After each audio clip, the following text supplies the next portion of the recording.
வணக்கம். ஆலங்குடி மாடு அழகுதான், அது வேலையில கட்டினா இழவுதான் அப்படின்னு எங்க ஊர் பக்கம் சொலவட சொல்லுவாங்க. அதுதான் விஜய் கட்சியுடைய இன்னைக்கு இருக்கக்கூடிய நிலைமை அப்படின்னு வச்சுக்கோங்களேன். விஜய ஆதரிச்சவங்களே விஜய்க்கு எதிரா இப்போதைக்கு போஸ்ட் போடுற இடத்துக்கு ஒரு பக்கம் வந்திருக்காங்க. ஒண்ணு. இன்னொன்னு, இதே நிலைமை நீடிச்சுன்னா விஜய் கட்சியுடைய நிலைமை என்ன ஆகும்? தமிழ்நாட்டு இளைஞர்களுடைய நிலைமை என்ன ஆகும்? அரசியல் நிலைமை என்ன ஆகும்? எல்லாத்தையும் சேர்த்து தான் இந்த தொகுப்புக்குள்ள பார்க்க போறோம். விஜய் எப்போ கூட்டத்துக்கு வந்தாலும் ஒரு கூட்டம் ஆரம்பிக்க போறாரு அப்படின்னா மக்களுக்குள்ள ஒரு பதட்டம் உண்டாயிருது. அந்த பகுதி மக்களுக்கு மட்டுமல்ல, சுத்தி இருக்கக்கூடிய ஒரு 10 மாவட்டத்தில் இருக்கவங்களுடைய பெற்றோர்களுக்கு பதட்டம் உண்டாயிருது. ஏன்னா அந்த தஞ்சாவூர்ல விஜய் அந்த கூட்டத்துக்கு வந்த அந்த பையன் விபத்துக்கு உள்ளாகி ரொம்ப மோசமான நிலையில் இருக்கிறப்ப அவங்க அப்பா அவர் பேட்டி கொடுக்குறாரு. அந்த பேட்டியை நினைக்கிறப்ப, அதாவது நான் ஒரு காலேஜுக்கு தான் வண்டி கொடுத்து விட்டேன், ஆனால் பேட்டரி வண்டி, ஆனா அவன் வந்து வேற ஒரு வண்டியில போயிருக்காங்க, அவன் போனதே எனக்கு தெரியாது அப்படின்னு சொல்றாரு.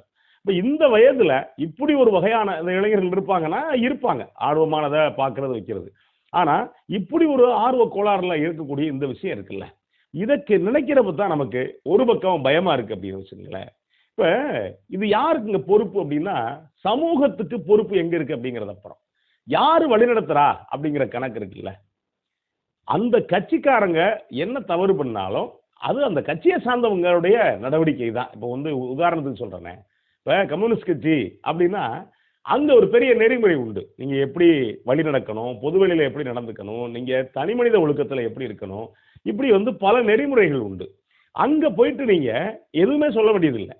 எப்படி வந்து மிலிட்டரியோ அதே மாதிரி தான் வந்து கம்யூனிஸ்ட் கட்சியில இருக்கக்கூடிய அடிப்படை தொண்டர் வரைக்கும் இருப்பாங்க.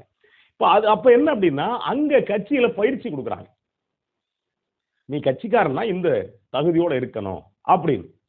சரி, அது அவ்வளவெல்லாம் கொடுக்கறதுக்கு வாய்ப்பு இல்லை. ஏன்னா தலைவனுக்கு முதல்ல அந்த அளவுக்கு திறமை வேணும், தலைவனுக்கு அந்த அளவுக்கு படிச்சிருக்கணும்னு வச்சுக்கோங்களேன்.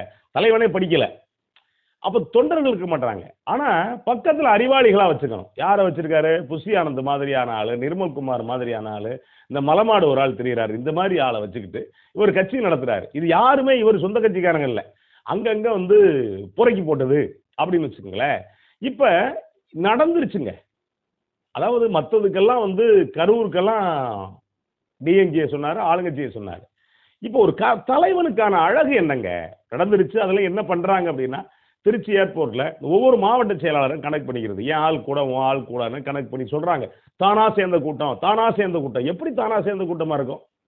ஒவ்வொரு மாவட்ட செயலாளரும் குறைஞ்சபட்சம் ஒரு 500 பேர் கனெக்ட் பண்றாங்க. திருச்சியா, புதுக்கோட்டையா, திருவாரூரா, நாகப்பட்டினமா, அப்ப தஞ்சாவூரப்ப அதை விட கூட, பெரம்பலூரா, அரியலூரா, அப்ப அதை சுத்தி இருக்கக்கூடிய மாவட்டங்கள்ல இருந்து எப்படியாவது நான் கொண்டு போகணும் அப்படிங்கிற கணக்குல இளைஞர்கள்ங்கிறப்ப விஜயை பார்க்கணும்னா தேவையில்லை, டக்குன்னு கிளம்பிடுவான். இப்போ அப்படித்தான் ஒவ்வொரு மாவட்ட செயலாளர்களும் திட்டமிட்டு அழைச்சிக்கிட்டு போறாங்க. அதை இல்லாம தனியா போறவங்களும் உண்டுன்னு வச்சுக்கோங்களேன். ஒரு நடிகர் வந்தா பக்கத்தான் போவாங்க அப்படின்னு வச்சுக்கோங்களேன். இப்போ விஜய் என்ன செஞ்சாரு அப்படின்னா, அந்த கூட்டத்துல முழங்கி இருக்காரு. முழங்குனது ஒண்ணு கூட உருப்படி இல்லைன்னு வச்சுக்கோங்களேன். அது கேட்க கேட்க நமக்கு ஒரு மாதிரியா இருக்கு. 500 ரேஷன் கார்டுக்கு ஒரு கடையா?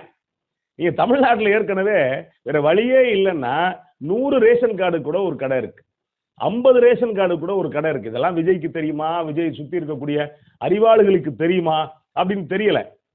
இவங்கெல்லாம் கண்ணை மூடிட்டு ஒன்று எழுதி கொடுக்குறாங்க அப்படின்னு வச்சுக்கோங்களேன். இப்போ இவர் என்ன பண்ணியிருக்காரு, ஒரு வார்த்தை கூட அதுக்குள்ள ஒரு தவறு, தம்பி இது மாதிரி பண்ணாதீங்கடா அப்படின்னு சொல்லல. சொல்லணும். இதை விட இன்னொன்று இருக்குங்க. அதாவது ஒரு கட்சி தலைவனுக்கான அழகு, நான் ஏற்கனவே ஒரு முறை சொல்லியிருக்கேன்.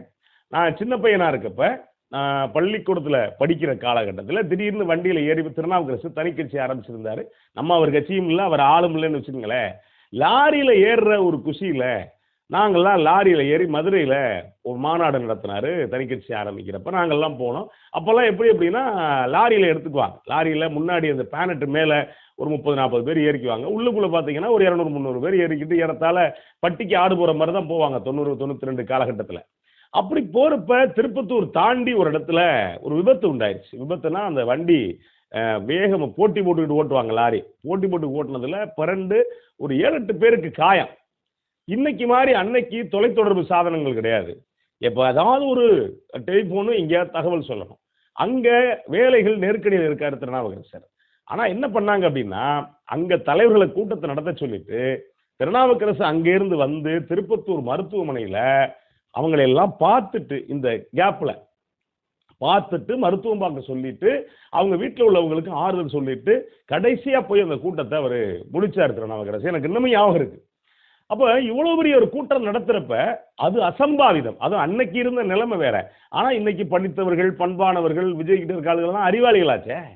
அப்போ ஒண்ணு, ஒரு தலைவன் அப்படிங்கிற ஆள் என்ன செஞ்சிருக்கணும் அப்படின்னா, முதல்ல நீ போயிட்டு அந்த மருத்துவமனைக்கு போய் ஒரு ஆறுதல் சொல்லியிருக்கணும். கேட்டா என்ன சொல்லுவாங்க அப்படின்னா, அவரு பெரிய இவரு அப்படிம்பாங்க. என்ன பெரிய இவரு? என்ன பெரியவர்? பார்க்க வந்தது உங்கள. அப்ப நீங்க என்ன செஞ்சிருக்கணும் அப்படின்னா, போய் நீங்க கண்ணு காதும் காதும் வச்ச மாதிரி நீங்க போயிட்டு வந்திருக்கணும். அப்ப நான் என்ன சொல்றேன், அவர் வந்தா கூட்டம் வரும். என்ன கூட்டம் வரும்? 5000 பேர் பெரிய கூட்டமா? இல்ல 10,000 பேர் பெரிய கூட்டமா? என்ன பெரிய கூட்டம்? அது போய் பார்த்து தொலையல. அப்படி இல்லைன்னா அவனுக்கு ஒரு ஆறுதல் சொல்லியிருக்கணும் மேடையில. அதையும் தாண்டி அந்தந்த மாவட்ட செயலாளர்களுக்கு, அந்தந்த ஒன்றிய செயலாளர்களுக்கு ஒரு வகுப்பு எடுக்க கத்துக் கொடுக்கணும். என்னங்க மந்த மாதிரி ஓடுறாங்க, ஆம்புலன்ஸ் இருக்கு, வேணும்னு என்ன பண்றாங்க, எல்லாரையும் உள்ள விடணுங்கிறதுக்காக அந்த விதிமுறைகள்லாம் காத்துல பறக்க விட்டுட்டு ஆம்புலன்ஸ் வெளியில வர்ற மாதிரி வர வச்சு பசங்களை விடுறாங்க. அந்த முள்ளு வேலையெல்லாம் ஏறி போறான். அது எந்த வகையான உணர்வு? ஒரு பைத்திய மனநிலையில இருக்கானா அப்படின்னு தெரியல. முள்ளு வேலையெல்லாம் ஏறி போய்கிட்டு இருக்கான். அப்படி போய் பார்க்கணும் என்ன அவசியம் இருக்கு? நேற்று கூட நம்ம இது தொடர்பா ஒரு வீடியோ போட்டோம். ஆனா என்ன மனசு ரொம்ப சங்கடமா இருக்கு. இந்த இருக்கக்கூடிய இளைஞர்களை இந்த அளவுக்கு ஒரு இன்னைக்கு இருக்கக்கூடிய ஒரு பக்கம் பாருங்களேன், இளைஞர்கள் எப்படி இருக்கான் அப்படின்னா, படிச்சு ஐடி வேலையில வேற இடத்துக்கு போயிருக்கான். ஒரு சில பேர் பெரிய பெரிய சின்ன வயசுல தொழிலதிபரா இருக்கான். ஒரு சில பேர் சின்ன வயசுல வேற எங்கெங்கயோ போயிருக்கான். ஆனா விஜய் மாதிரியான ஆட்கள்கிட்ட சினிமா மோகத்துல சிக்கிக்கிட்ட நிலைமை யோசிச்சு பாருங்களேன். அப்பையில இருந்து விஜய் எந்த வழிகாட்டுதல் இல்ல. ஒரு நற்பணி மன்றம் அப்படின்னா, ஒரு ரசிகர் நற்பணி மன்றம்னா குறைஞ்சபட்சம் அதுக்கு ஒரு மனிதாபிமானத்தோட விஜய் நடந்திருக்கணும். அப்ப இந்த கூட்டமே நம்ம சொல்றதுல தற்குறிகள்னு, ஆனா இந்த நேரத்துல சொல்றது மாதிரி தான் இருக்கு.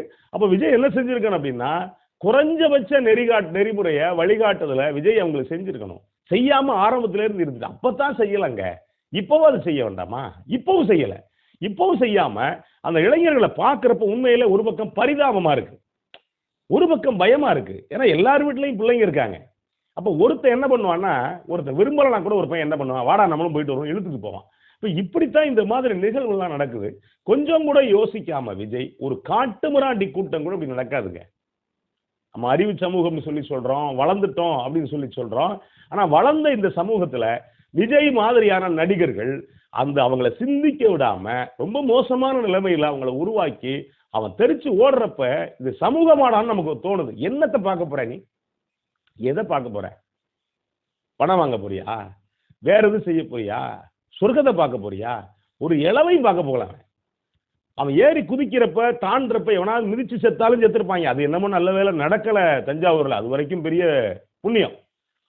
இப்ப அந்த பசங்க ஒருத்தன் கவலைக்கிடமா இருக்கான், ஒருத்தனுக்கு ரத்தம் உறைஞ்சிருக்குங்கிறாங்க, ஒருத்தனுக்கு கால் முறிஞ்சிருக்குங்கிறாங்க. அவங்க அப்பா அம்மா ஒரு சாதாரண பெரிய வசதியான வீட்டு பசங்க பெரும்பாலும் போறதில்லை.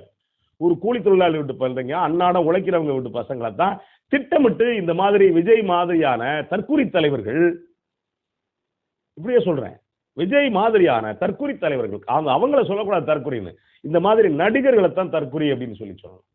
அப்ப இந்த மாதிரியான தற்கொலை தலைவர்கள் திட்டமிட்டு தாம் படம் ஓடுறதுக்காக இந்த மாதிரி இளைஞர்களை கட்டுக்குள்ள வச்சவங்க இன்னைக்கு அதே கணக்குல அந்த வகையில சம்பாதிச்சாங்க அப்படின்னா, இப்ப அரசியலுக்கு வந்து சம்பாதிப்பேன் இந்த மாதிரி மோசமான விளைவுகளை ஏற்படுத்துறது அப்படிங்கிறது ஒரு பரிதாபகரமான செயல். சமூகத்துல ஒருத்தருக்காக நான் லட்சக்கணக்கான இளைஞர்களை பழி வாங்குறேன், லட்சக்கணக்கான இளைஞர்களை நான் வந்து தவறா வழிநடத்துவேங்கிறத விட மோசமான தனம் அப்படிங்கிறது எதுவும் கிடையாது.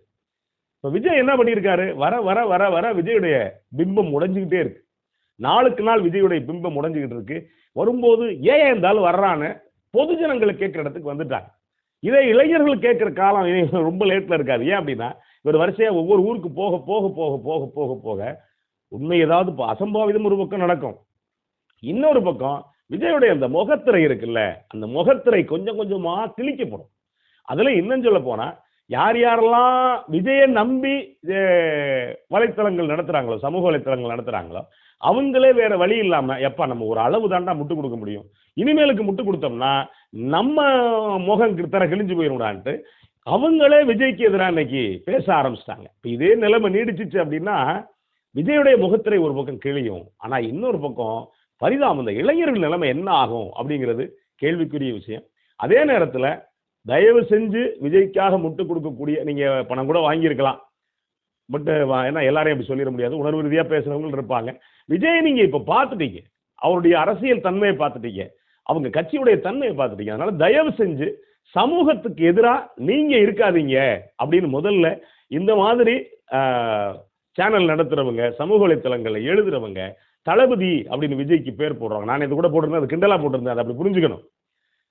அப்படின்னு போடுறவங்க, அவர் வந்தாரு, தெறிக்க விட்டாரு, நொறுக்கி விட்டாரு, கிழிச்சு விட்டாரு அப்படின்லாம் போடாதீங்க.